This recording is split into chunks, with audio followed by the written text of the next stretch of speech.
Hello all. Today we are going to discuss about introduction to spatial analysis. So we know that most GIS systems are often used to create maps to represent spatial information, which help us to describe the real world phenomena as well as help us to manage the spatial problems. But GIS also help us to understand the processes which would cause or create different spatial patterns in the real world setup. Often we could not able to observe the processes directly, but using some analytical techniques or using some methods, we could able to infer different processes that create different patterns in the real world setup, which help different stakeholders to solve day to day, especially the spatial problems.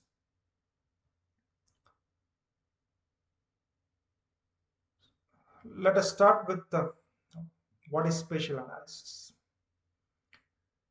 Spatial analysis is a part and parcel of GIS because GIS is not only for map making, it also for analyzing the spatial data in order to have a scientific visualization using the location and attribute information. The spatial analysis adds value to the data and help to convert the data into powerful information. And using the information, we could able to gather the knowledge or understanding the spatial pattern in a better manner. We can able to understand the spatial association behind different spatial patterns or different behind different spatial phenomena, so that we can improve our knowledge discovery, which help us to have wisdom of managing the natural resources or our earth wisely. Why spatial analysis are required? Because spatial analysis helps to derive new information from existing spatial data in terms of where do things happen, what kind of things happen, how do the things interact with each other, and why do things happen somewhere with some pattern, and when this kind of pattern started in a particular place. To answer these questions, then you need a scientific analysis. Such analysis, we call it a spatial analysis, which is basically using analysis based on the location. Without location, we can do this analysis, we can answer these questions, but the spatial analysis is differ from a general analysis, general data-based analysis, because in spatial analysis, when you change the location and the information content of the data will also change, which means your prediction, your inference, your pattern, everything will change if you change the location.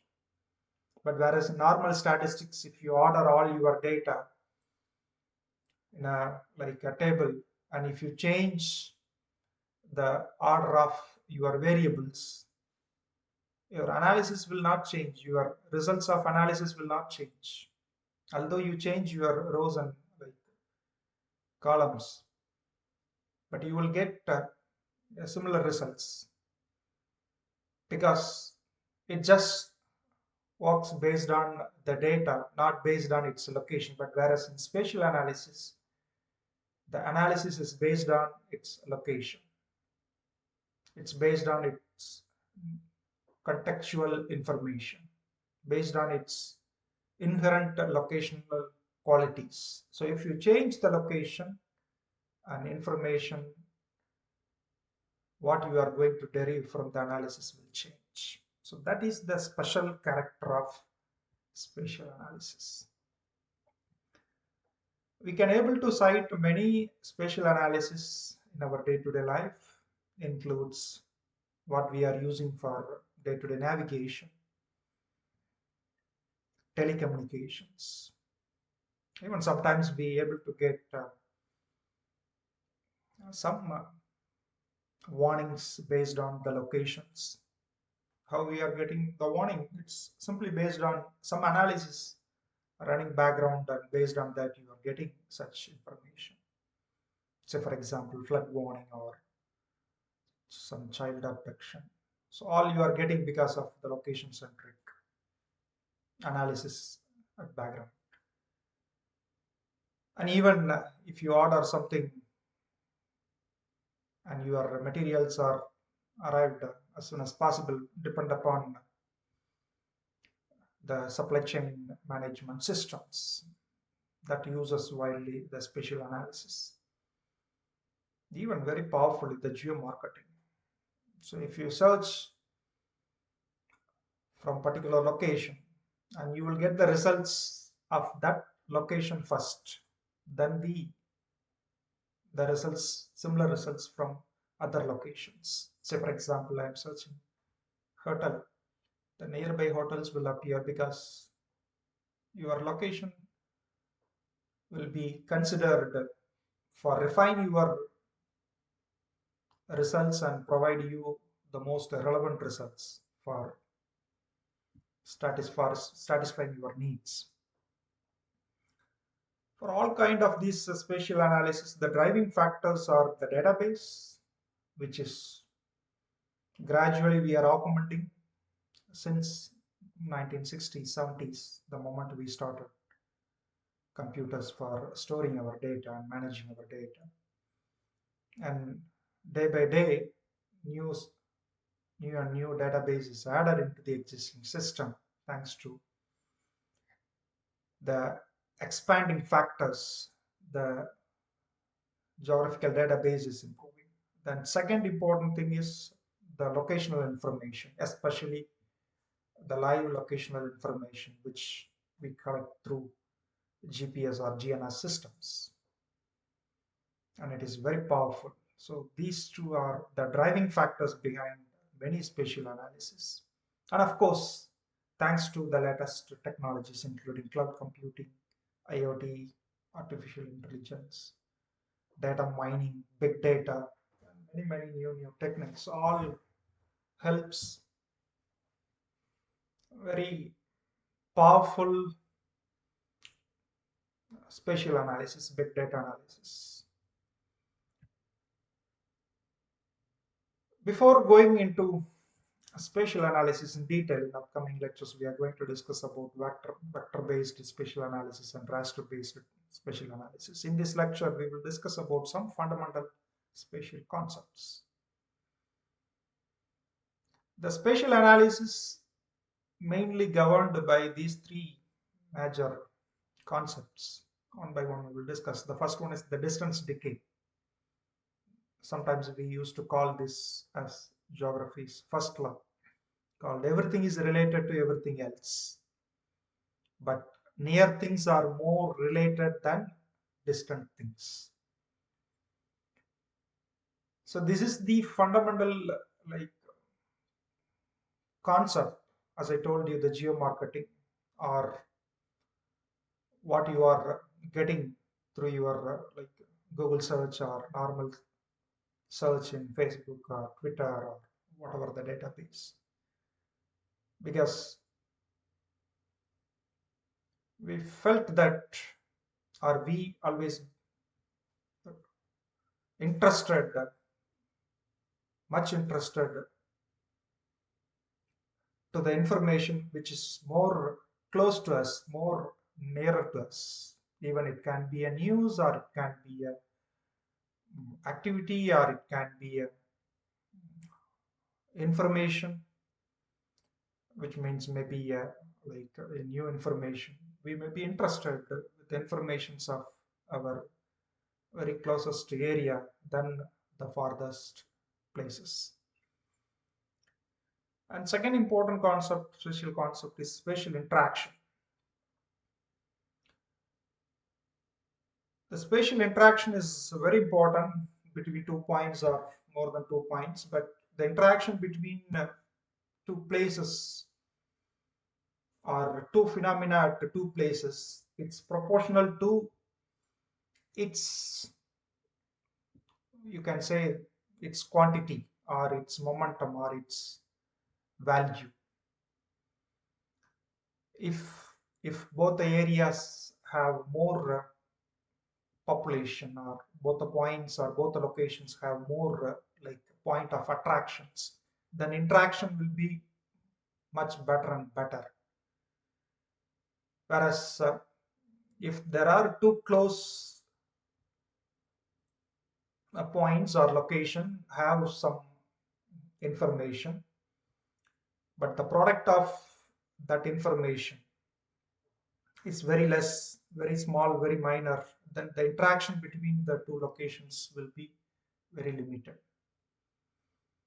You can say that the interaction always requires some kind of attraction.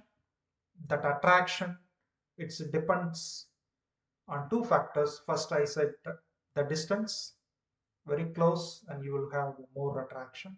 And second one is the the influence of the two locations. Okay, some like other than distance, there should be some attractional power, so that makes interaction between 2 points. And the third concept is called a spatial organization. The moment you uh, have a 2 points or more than like a 2 points, which are all have some like connections, and these connections will create some structures over a space, and these connections in turn will influence further the processes or interaction between the points, and makes stronger and stronger or weaker and weaker, depend upon what kind of interaction you have, whether it is a positive or negative. So that we call it as a spatial organization.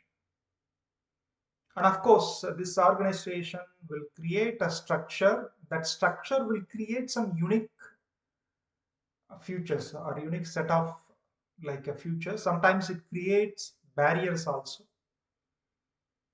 Say, for example, you can say uh, there is a river and there are people both the sides of river, and whereas there is no like a direct connections between them, between the two groups, which means their interactions will be limited.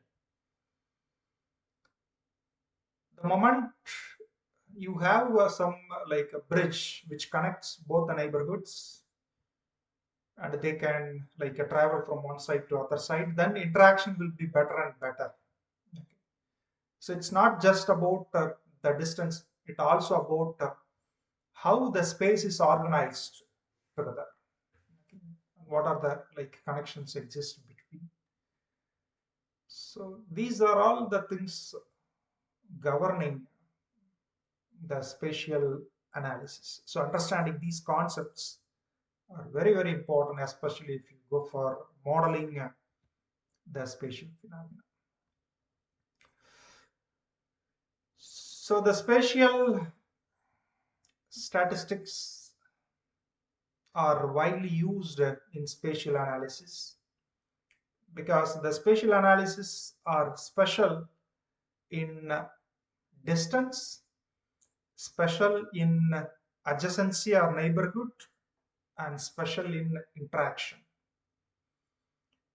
And all these things quantitatively you can model it using a separate statistics called the spatial statistics, using these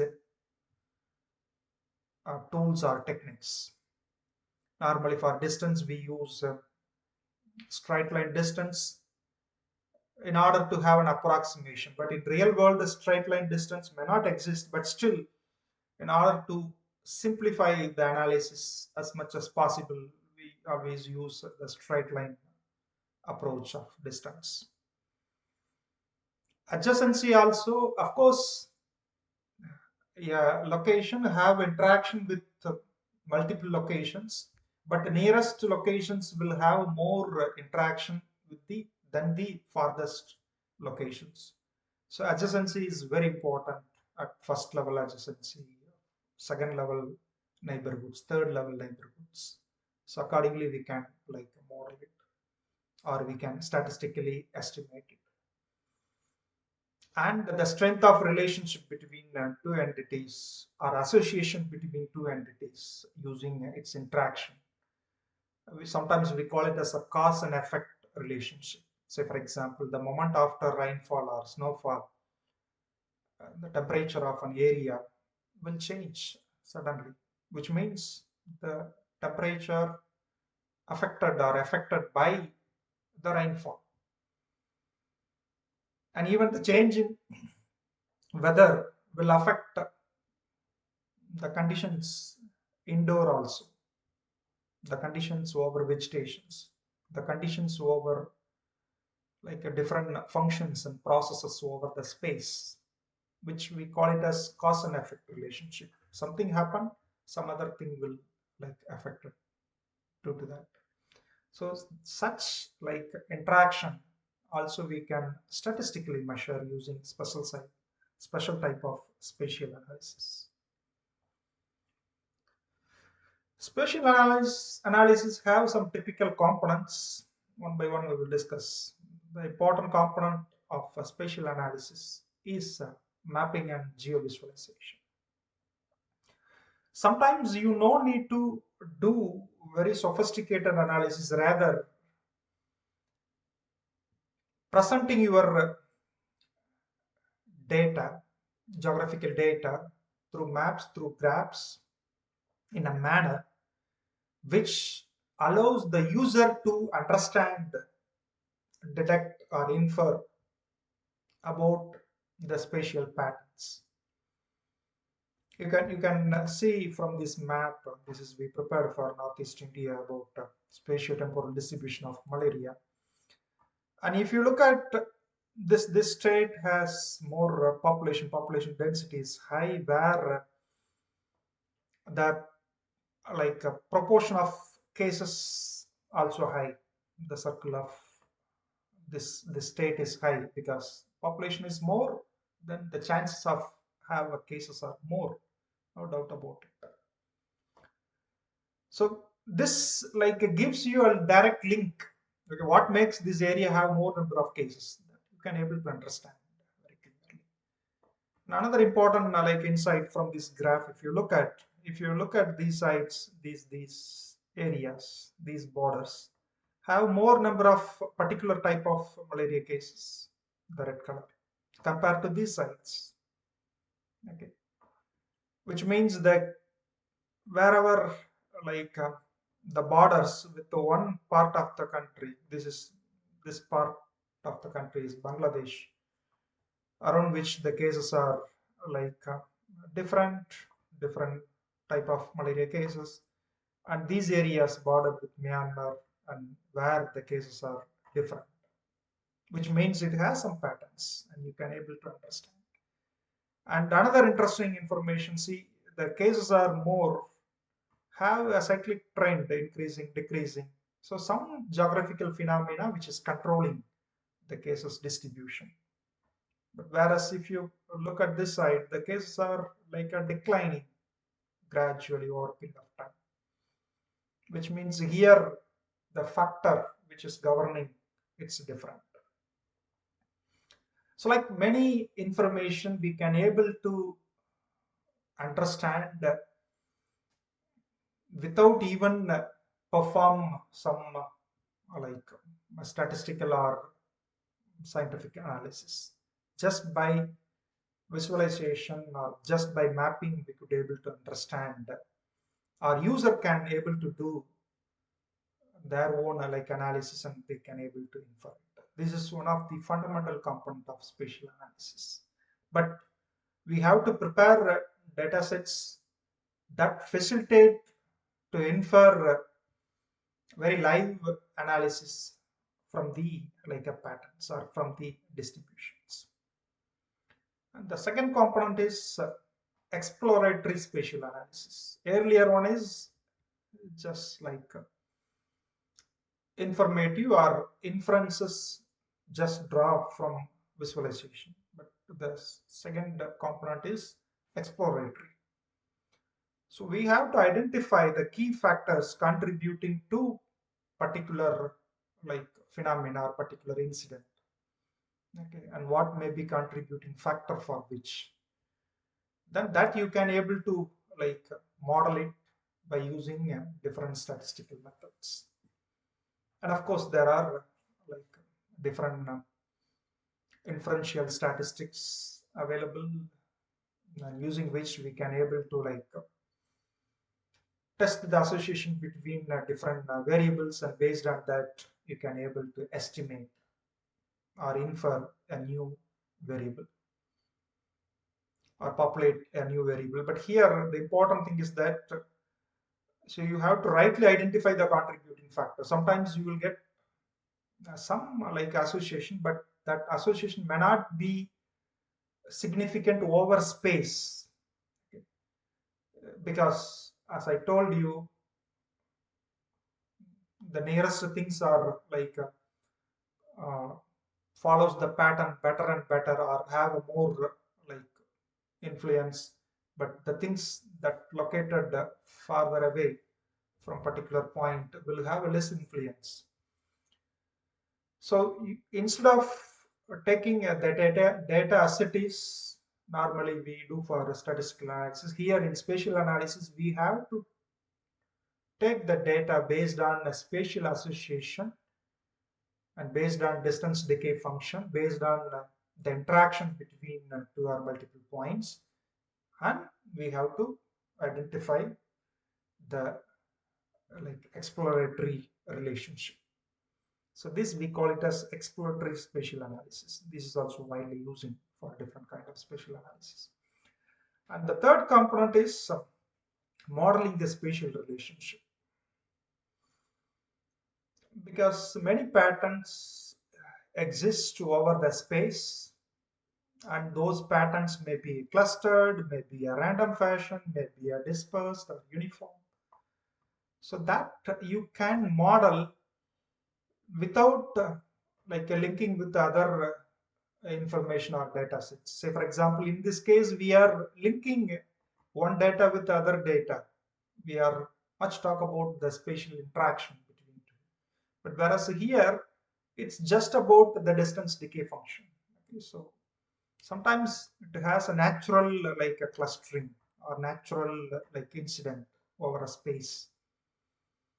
So some reasons may control such kind of natural incidents. So based on the pattern, we could able to understand whether it is a random or it has some like a purpose. Say for example, this is very much useful in modeling the disease, okay? And where some certain diseases exist in certain locations, which means certain locations contributing or controlling such disease. So by modeling the spatial relationship or identifying the spatial patterns, we can able to infer certain like contributing factors.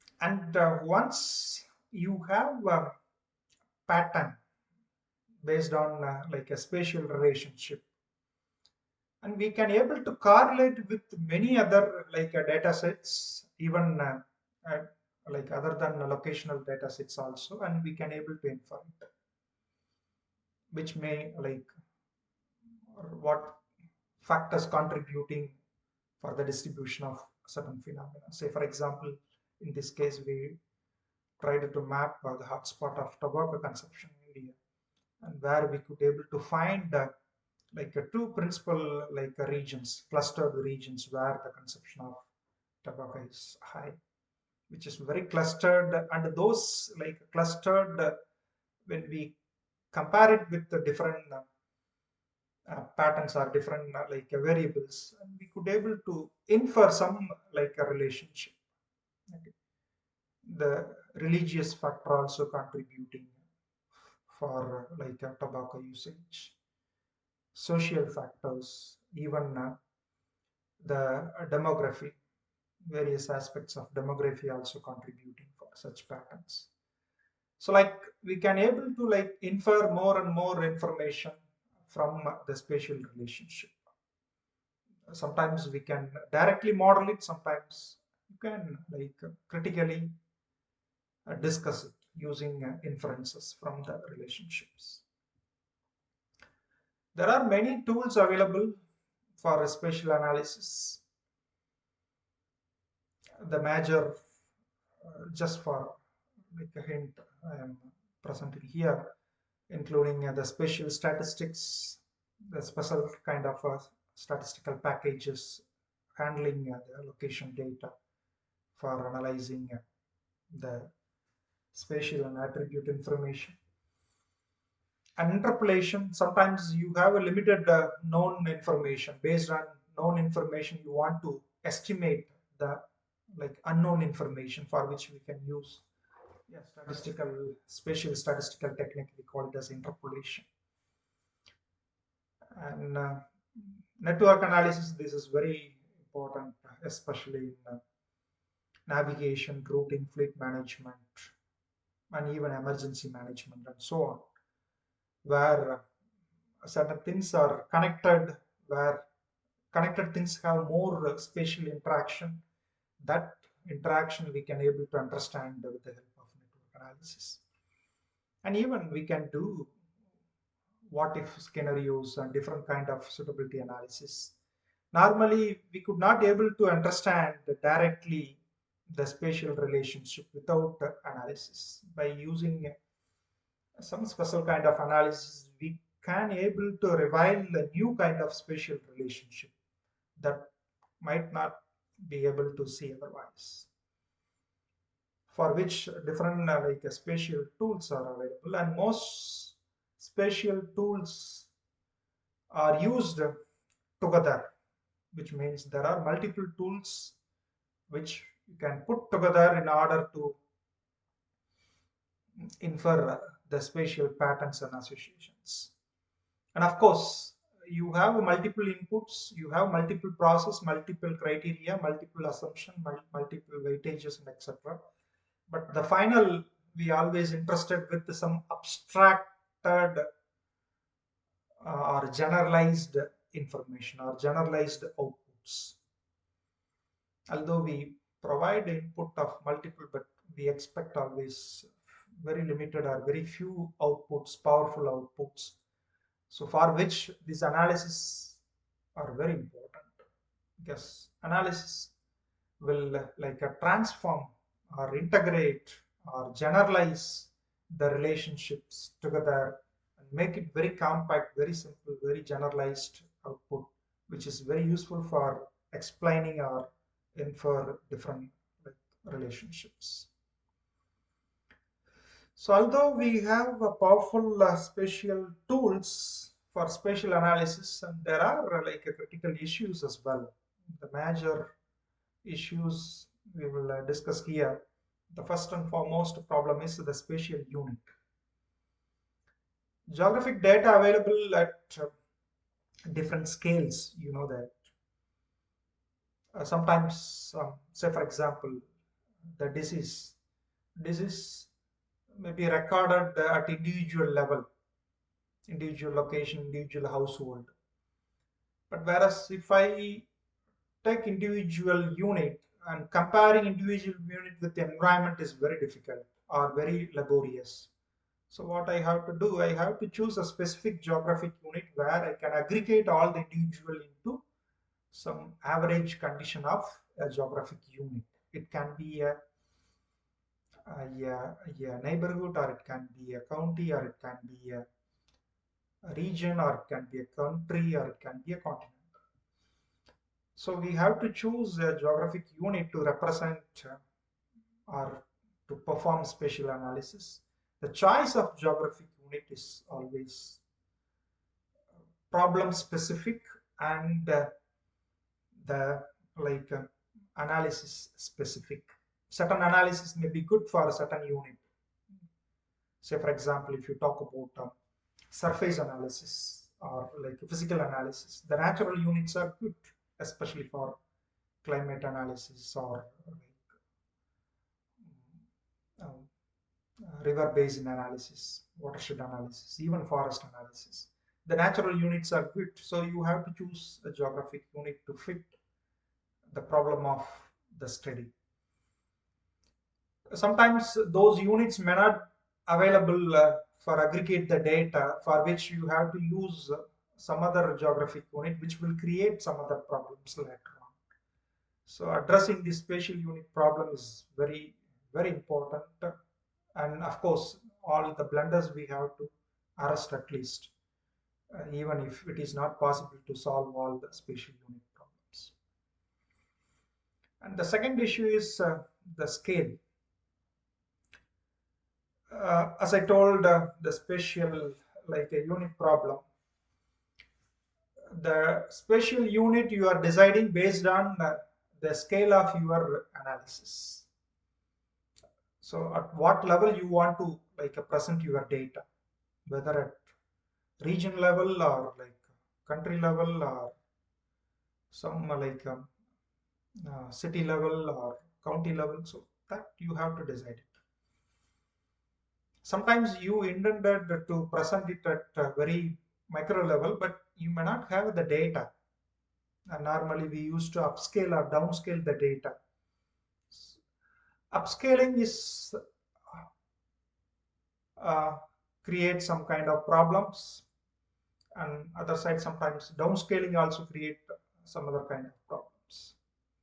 So sometimes it may not reflect the reality while you're doing upscaling and downscaling of your data in order to match your scale, desired scale.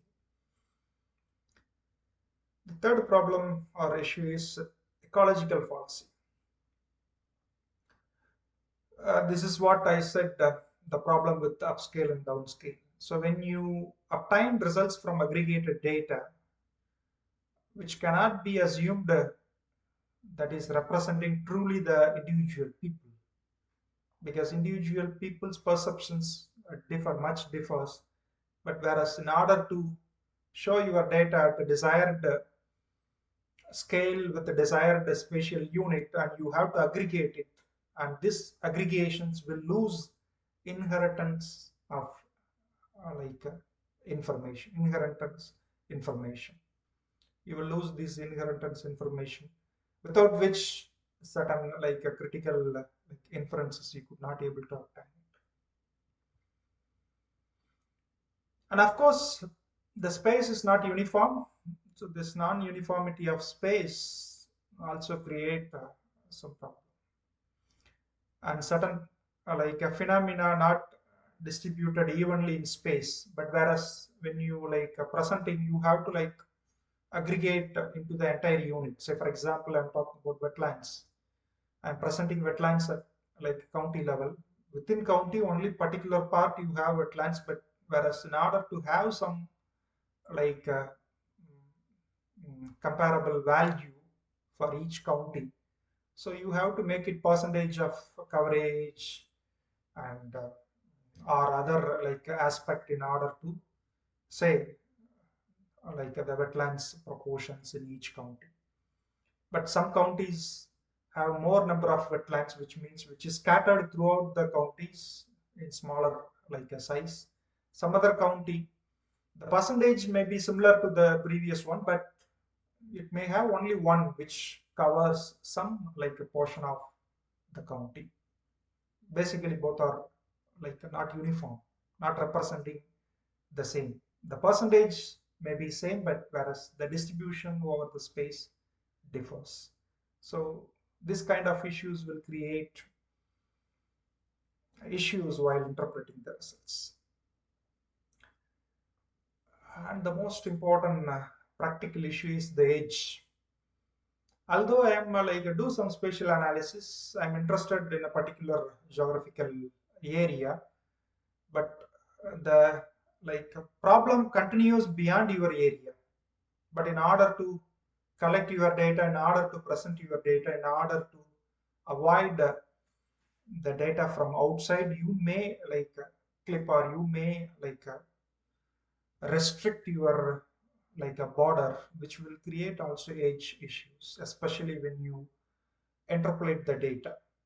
So for example, based on few samples you are estimating it or interpolating it, and you are taking only samples within your boundary and you are like estimating, definitely you are missing your contextual locational information which affects your results. So these edge issues beyond like our geographical boundary creates or significantly affect our results. This is one such example. This is the study which is like published in 2020, and we also did a similar like a study for a particular area, but in terms of mm, analysis, both the studies use a similar like technique, or you can say similar attributes, but the unit of analysis are different. Here they use a district as a unit for entire India, but whereas we like covered only this much area, but our unit of analysis it's like very micro. Okay, you can say that micro administrative unit. This is macro administrative unit.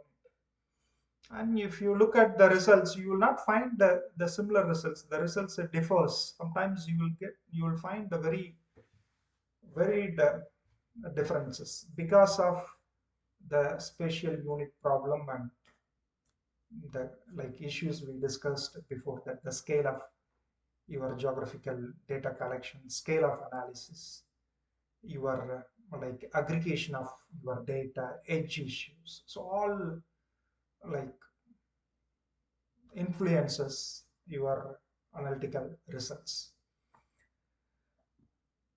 To address the critical issues, we have to choose the wise spatial unit that depend upon the problem we are targeting, or we have to explain it very clearly. So using what kind of like a spatial unit or what kind of scale of data you are analyzing it. With this, I just stop it about the introduction to spatial analysis. Once again, I recap what are the workflows are required for spatial analysis. Spatial analysis always starts with the generation of data, both locational information and attribute information. Then this generated database should be generalized based on the unit of analysis and scale of analysis. I told you, you have to consider for what purpose you are do analysis, and based on that you have to choose your unit of analysis and scale of analysis. And sometimes you have to like model the spatial associations or spatial patterns, for which you have to do some assumptions, spatial assumptions. It is not possible to collect uh, data or like a certain what you call the function. Those function you can assume it, or you can like make it as a limiting factors. So we are not consider these factors while doing this analysis. So such kind of assumptions, logical assumptions you have to make. And you have to integrate the data from multiple sources or from multiple tools. So you can't use a single tool for your analysis. You have to use multiple tools, as I told you, while doing a spatial analysis. So when you do analysis with multiple tools, each yield a different set of like results, and that you have to integrate together. And once you integrate it together in a single database or comparable database, and you can like do an exploratory analysis. You can do pattern recognition. You can do association, statistical association. And once you find some association or patterns, and based on which you can set your or refine your assumptions, and you can go for prediction or modeling or simulation. Okay. So that based on existing patterns or the patterns of previous years, you can able to predict for the future. So based on these like kind of manipulation, integration, exploration, you can do more.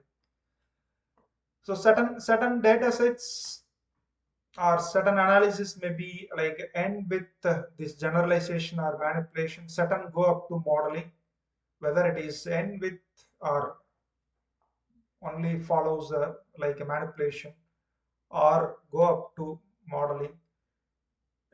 In order to make your results, share your results, you have to visualize your like analytical results, or you have to visualize your database with proper symbolizations. In last lecture we discussed about how to do symbolization or mapping, and through spatial visualization, scientific visualization, and nowadays with the help of like WebGIS and online mapping systems, we can do dynamic mapping also, so that we can make it a powerful scientific visualization for decision making, using which the like a plan, the action plan, the development plan, the inferences, all we can able to extract and we can use it for decision making. So with this, I just stop it, and thanks for watching.